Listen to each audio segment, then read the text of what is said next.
What's going on, fellow fish tank fanatics? I'm going to try to make a quick video today. To start, I've done quite a bit of work in the 55. I ripped out all my Anubias. With that being said, I have two giant Caufolia plants that I need to get rid of. One of them's 12 inches, the other one is 10 inches, but the leaves are about 5 inches, and I'll put one down at the bottom of the tank. This is the 55 gallon, and that's how big it goes from the top down to the bottom. So I've got two of them. The other one's a little bit smaller. It's a 10-inch plant. Ready to go. They both flower regularly. It could just be the lights that they're on under, but yeah. So we got that Caufolia and this one. This one over here is 12 inches. This one is 10. They both have 5-inch leaves, give or take a quarter of an inch. So both big plants. If you're interested, let me know. I'd rather get them to a YouTuber so that way I can see these plants in somebody else's tank rather than just, you know, selling them. And I really don't want to throw them out because these guys are 3 years old or so. I've had them for 3 years.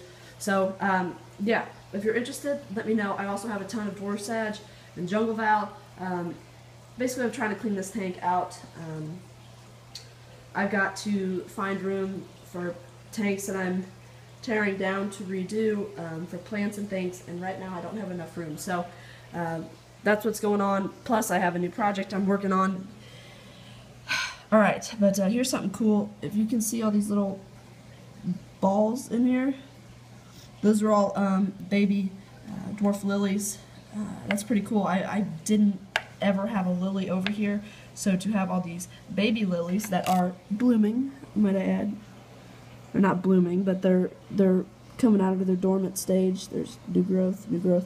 That's really exciting to me. So, like I said, guys, Caufolia plants, I would call them mother plants. They're not your typical little $5 piece. So if you've got a reasonable offer, one in both, want one, whatever, we'll work something out.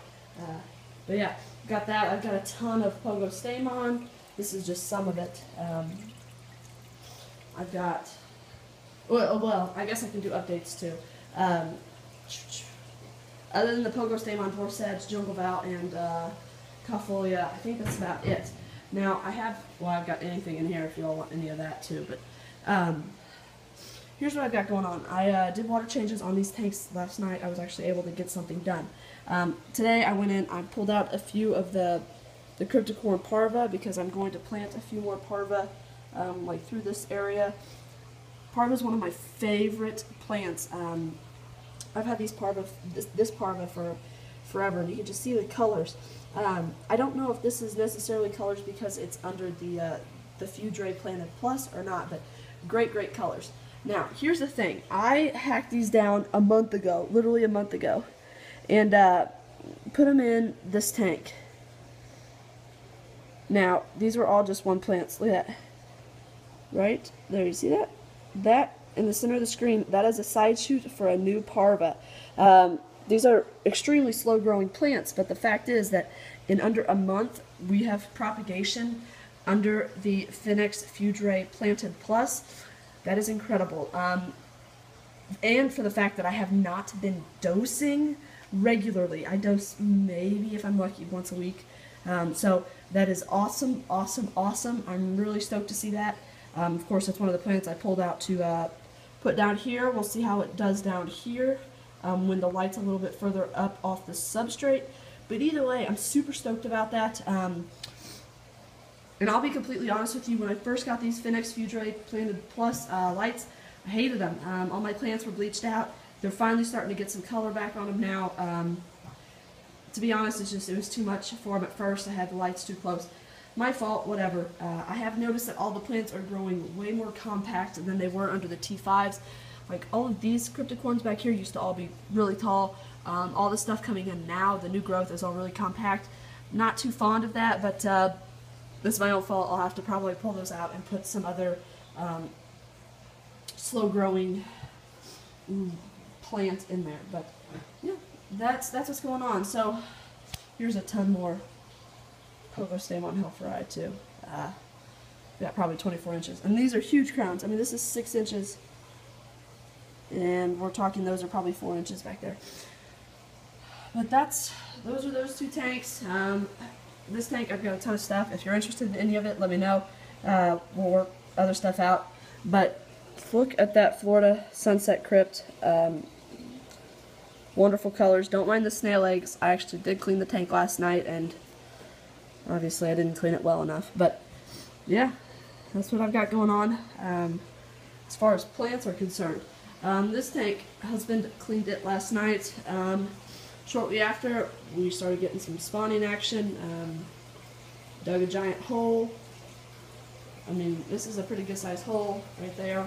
Did all that handiwork. But the female has pulled in the tube today. But that tube was, I mean, it was out 1/4 of an inch or so yesterday. It was out huge. Of course, they think they're going to get fed again. Don't really know what she was thinking, but it was her and this guy right there. Yeah, so that was cool. I was hoping to see eggs today. I don't see any, and they're all eating, so I don't know if a snail got them, if one of the other ones took care of it, whatever. If they're showing spawning action, they'll do it again. Definitely got to get some egg crate, though, because she was extremely, extremely aggressive when she was wanting to spawn. But yeah, alright, now here, I don't know.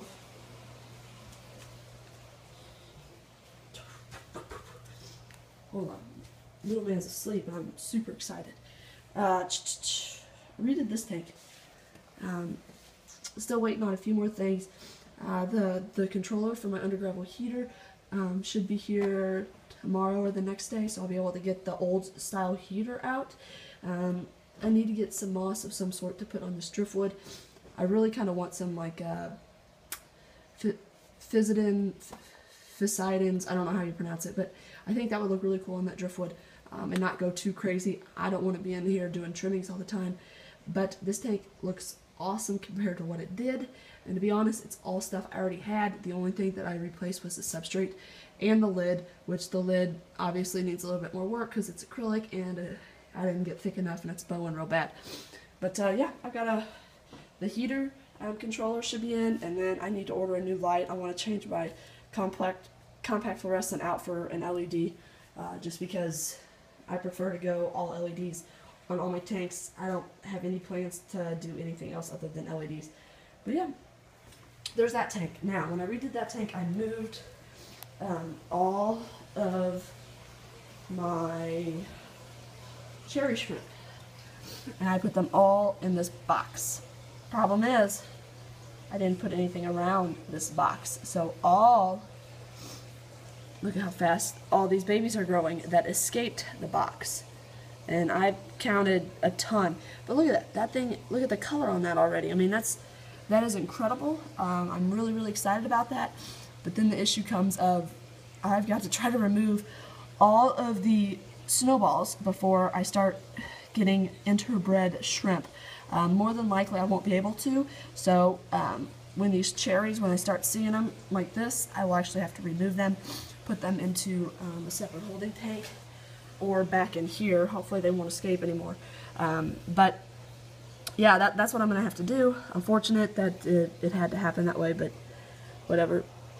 There's a snowball. And I'm getting ready to do a water change, but I'm always so freaking scared to do water changes when I see a ton of babies. I mean, there's a little baby on that rock there. I mean, just great color, though.